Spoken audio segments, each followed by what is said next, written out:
একটা মুর্শিদাবাদের মানুষকে,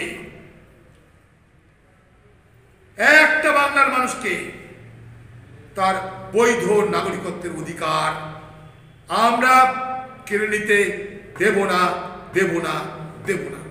ভরসা রাখবেন বাংলার মানুষ। রমজানের প্রথম দিনে এটাই আমার শপথ বলে 9 বার কাটিয়েছি। এখনো পর্যন্ত বলছে পোর্টালে সব নাম লিপিবদ্ধ করতে হবে অনলাইনে যারা চাই। শুধু স্বাভাবিকভাবে মেনে নিলাম যে যারা নাগরিকত্ব চাইছে নাগরিক আইনের নিয়ম অনুযায়ী তারা সব অমুসলিম, কিন্তু তাদের জন্য নির্ধারিত আছে 2014 সালের 31শে ডিসেম্বর পর্যন্ত। সেখানে দুটো শর্ত, এক ধর্মীয় উৎপীড়নে উৎপীড়িত হয়ে, অর্থাৎ ধর্মীয় নির্যাতন। এবারে ধর্মীয় নির্যাতন প্রমাণ করবে কে? তারা যে ধর্মীয় নির্যাতনে আসছে না প্রমাণ করবে কে? তাদের জন্য নাকি কোনো ভিসা লাগবে না, কোনো পাসপোর্ট লাগবে না, কিছুই লাগবে না। শুধু এই 3 দেশ থেকে আসলেই হলো। মনে করুন এই 3 দেশের মাধ্যমে কোনো বিদেশি 3 দেশের বর্ডার পার হয়ে ভারতে ঢুকে বললো আমি সেখানে অত্যাচারিত, তাহলে তার নাগরিকত্ব দিয়ে দাও। 2014 সালের 31শে ডিসেম্বরের পর আজকে 2024 সাল, 2014 থেকে 2024 সাল, গত 10 বছরে যারা অত্যাচারিত হয়ে আসবে তাদের জন্য কিন্তু আইন নেই। অথচ পার্লামেন্টে অমিত শাহ যখন বক্তৃতা দিচ্ছে তখন এই 2014 সালের পর থেকে কোথায় কোথায় অত্যাচারিত হয়েছে আফগানিস্তান, পাকিস্তান, তার উদাহরণ তুলছে। ভেবে দেখুন বাংলার মানুষ, 2014 সালের 31শে ডিসেম্বর পর্যন্ত যারা ধর্মীয় কারণে অত্যাচারিত হয়ে এসেছেন তারা যদি প্রমাণ দেখাতে পারেন যে হ্যাঁ ধর্মীয় কারণে অত্যাচারিত হয়ে এসেছি, তার জন্য নাগরিকত্ব। 2014 থেকে 2024 সাল আপনি যতই অত্যাচারিত হয়ে আসুন তার জন্য কিন্তু আইন নয়।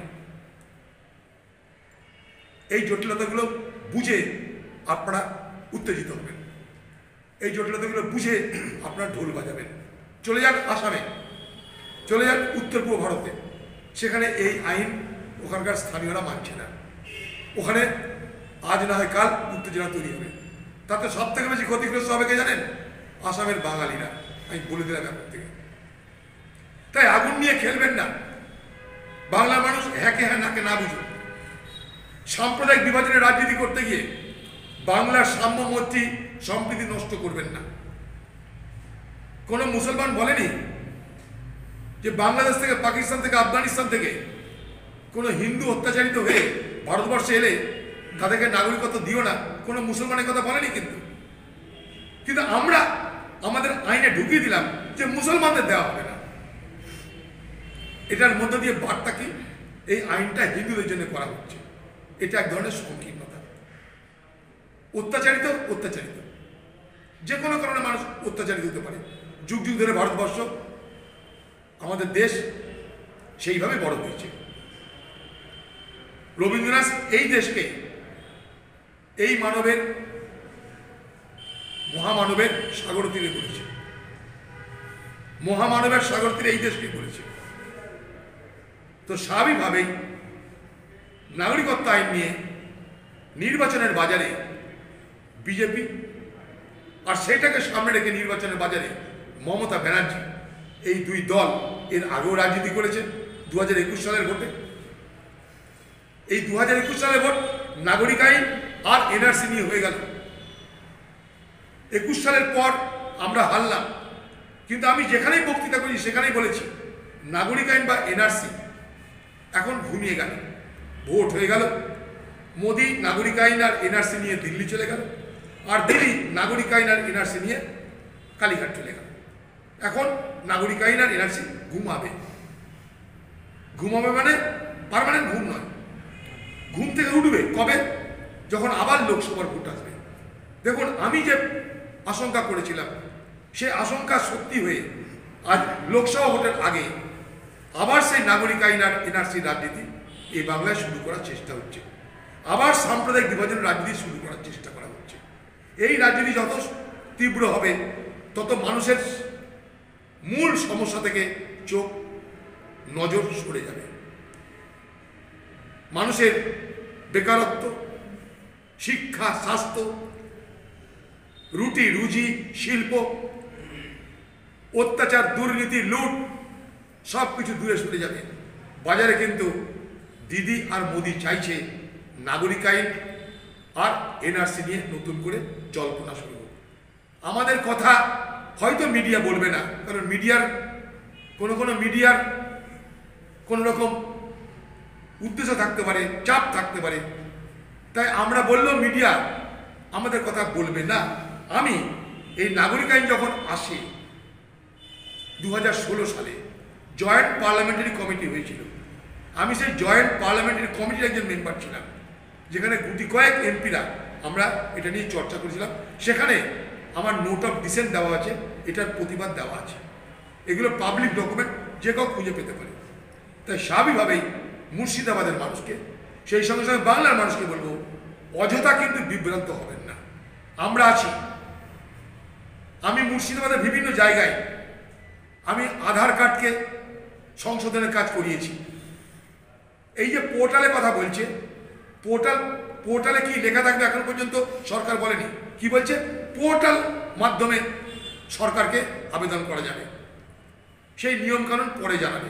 অর্থাৎ এখনই এটা আধা সেদ্ধ আধা ভাজা, আধা গলা।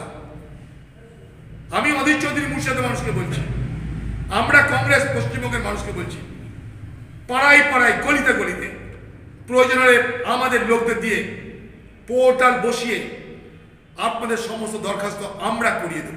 আপনারা ভরসা রাখবেন, মানুষকে বিভ্রান্ত করি না, মিথ্যা বলি না, ভরসা রাখবেন।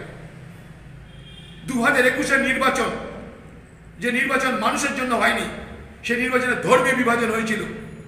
সেই ধর্মীয় বিভাজন বাংলার রাজনীতিতে, বাংলা নির্বাচনে যেন না হয়, মুর্শিদাবাদ এবং বাংলার মানুষের কাছে এটা আমার আবেদন থাকবে। আজকের এই রমজানের প্রথম দিনে, যে রমজান বলে আধ্যাত্মিক নবজাগরণের সময়, রমজান মানে শৃঙ্খলাবদ্ধ জীবনকে কি করে এগিয়ে নিতে হয় তার শিক্ষা নেওয়ার সময়। তাই পবিত্র রমজান মাস তাকওয়া অনুধাবন করার মাস। এই রমজান মাসে মানুষকে বিভ্রান্ত করা হয়েছিল, আবার সেই রমজান মাস মানুষকে বিভ্রান্ত করার চেষ্টা কোনো ত্রুটি করবে না বাংলার শাসক দল। আমরা কিন্তু আছি, যে কোনো প্রশ্নের উত্তর আমাদের কাছে চাইবেন, পাবেন। একটা মুর্শিদাবাদের মানুষকে, একটা বাংলার মানুষকে তার বৈধ নাগরিকত্বের অধিকার আমরা কেড়ে নিতে দেব না, দেব না, দেব না। ভরসা রাখবেন বাংলার মানুষ। রমজানের প্রথম দিনে এটাই আমার শপথ।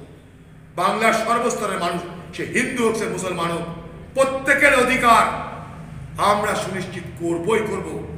অনেক ভাষণ হয়েছে পার্লামেন্টে, একটা মানুষের উপর কোনো বিপদ হয়েছে, একটা মানুষকে বাংলাদেশ পাঠিয়েছে। বড় তো বার্তাল হয়েছিল, নরেন্দ্র মোদী বলেছিল ভোটের সময়, মুসলমান তোমরা সব বিস্তারা বড়িয়া বেঁধে নাও, তোমাদেরকে বাংলাদেশ যেতে হবে। মুসলমানরা আতঙ্কিত হয়েছিল। একটা উদাহরণ আছে যাকে বাংলাদেশ যেতে হয়েছে, একটা উদাহরণ আছে যাকে বাংলাদেশ যেতে হয়েছে। এগুলো সব নির্বাচনী হাতিয়ার, নির্বাচনী জুমলা। এই নির্বাচনী হাতিয়ারে, এই বিভাজনে লাভ দিদির, লাভ মোদির। তাই দুজনে খুব ব্যস্ত হয়ে পড়েছে, তাই দুজনের কথা খুব ফাটানো হচ্ছে। 2021-কে স্মরণ করে দেখুন, এই বাংলায় এই বিভাজনের রাজনীতিতে আমরা ক্ষতবিক্ষত হয়েছিলাম। আর নয়, আর ক্ষতবিক্ষত হবেন না আপনারা, আর বিভ্রান্ত হবেন না আপনারা। আপনাদের